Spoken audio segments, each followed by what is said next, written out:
Isang napakagandang hapon sa ating lahat mga ka-farmers, mga ka-viewers. Share lang po namin sa inyo ang aming ginagawa. So naghahanda po tayo no, sa tataniman po natin ng kamatis. So yung mga ka-farmers ang ating kamatis, at ito naman ay tataniman din natin ng kamatis. So yun, ang palaya noon ang nakatanim din at saka ngayon ay papalitan natin ng kamatis.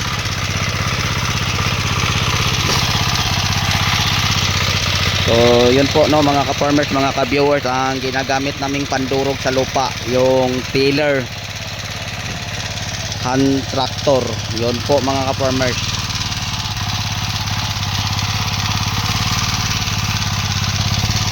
So napakatigas na po mga ka-farmers, kasi alam nyo napaka taas na po ang init din So malapit na po ito no sa tanaman natin ng kamatis. Ito ang ating kamatis mga ka-farmers. So napakaganda tingnan, napakalago.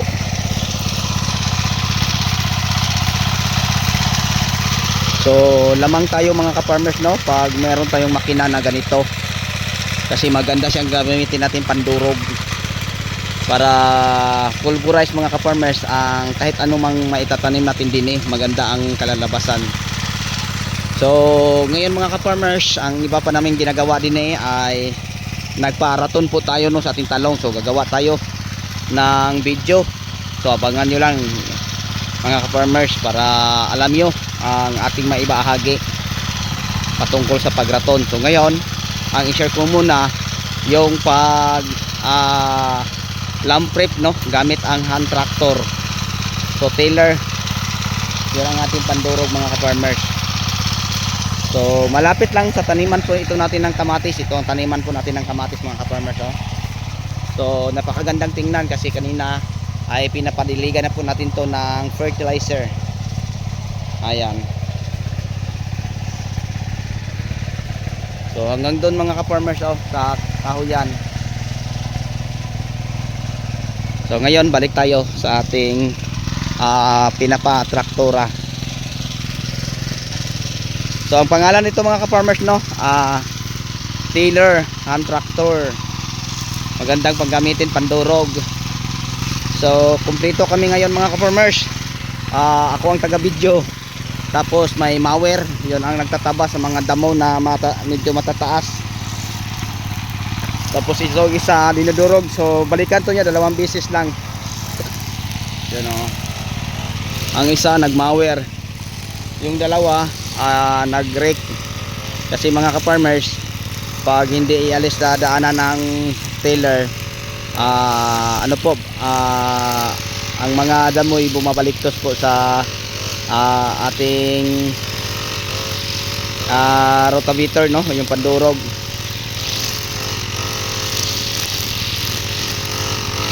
Ayan, napakadali lang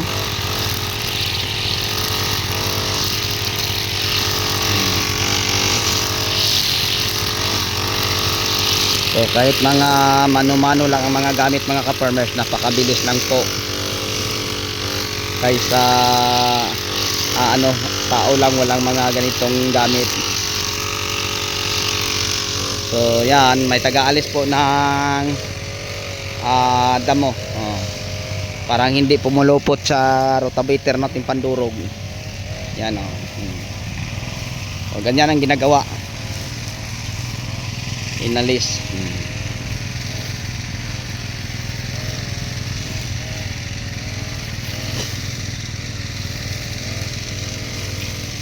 Tapos doon, napakabilis lang ang trabaho mga ka-farmers pag may mga ganito tayong simpleng mga gamit lang. So malaking bagay na po sa pag lamp prep natin. Yan, kamatis natin nagumpisa nang namunga, 44 days na ngayon. So ang inaantay natin mga ka-farmers, 2 linggo na lang para makapagpitas o makapag-harvest no. Yan, tapos ito itataniman na naman natin. Parang may kamatis tayong kasunod dyan mga ka-farmers.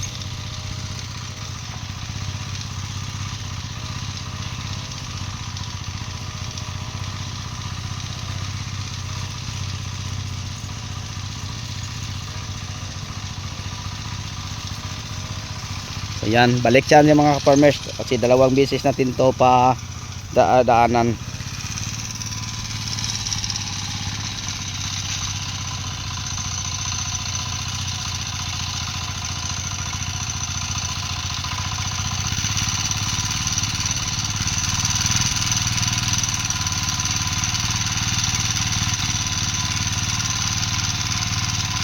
So yun po ang i-share ko sa inyo, malaking bagay pag meron tayong mga ganitong gamit. Kasi walang kahirap-hirap mga ka-farmers, no, sa paglalampit. So una mga ka-farmers, pinapadaanan natin to ng mga lalaking na traktora. Simulang napadaanan nito na mga farmers, mag 2 taon na ngayong May. So ito na ang aming ginagamit palagi. Yan.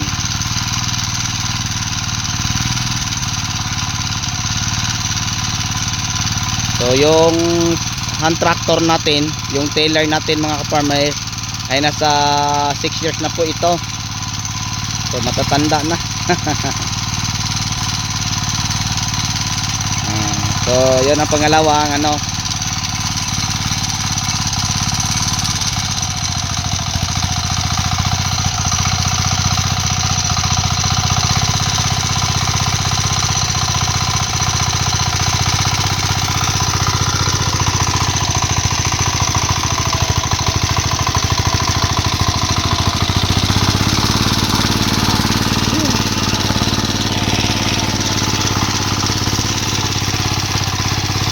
So napakatigas ang lupa mga ka-farmers, mga ka-viewers.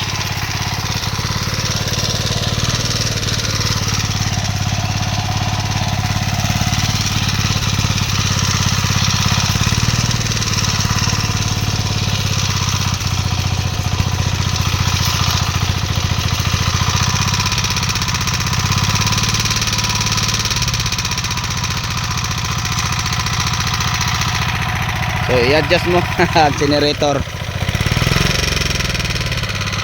kasi naputol ang kable niya mga ka-farmers.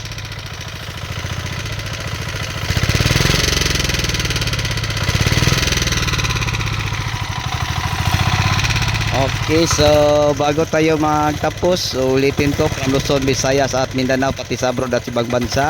Mega love shoutout po sa lahat nating mga audience, mga new subscriber, viewers, sharer at commentator. So sa inyong lahat at sa inyong walang sawang pagsuporta sa ating munting YouTube channel, maraming salamat po mga ka-farmers. Okay, so hanggang dito na lang tayo mga ka-farmers. So abangan nyo lang ang mga video natin sa susunod nating mga upload. Okay, thank you po.